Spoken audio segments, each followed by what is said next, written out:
100-acre wood. The east wind traded places with Wesley. If you ask me, he'll never reach that tree. Why me? Why me? Oh dear. Hang on tightly, Roo. Look, Mama, look.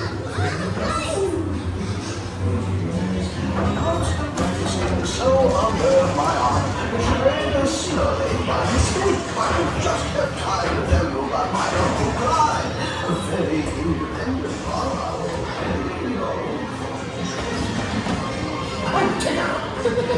Come bounce with me.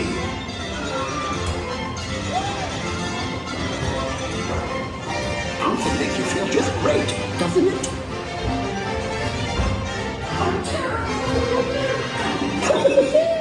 Follow me! Right this way. I almost bounced right out of the ride. Watch out for heffalumps and weasels.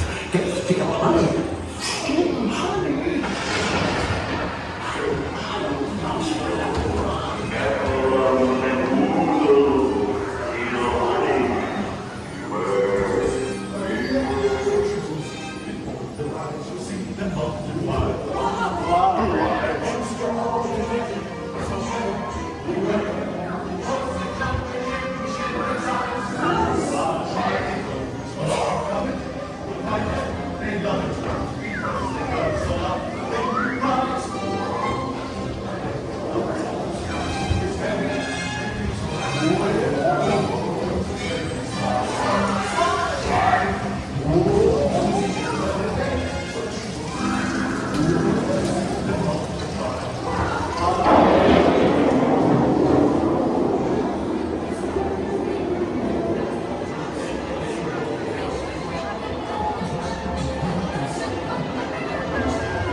Rain went away, and everyone gathered together to say,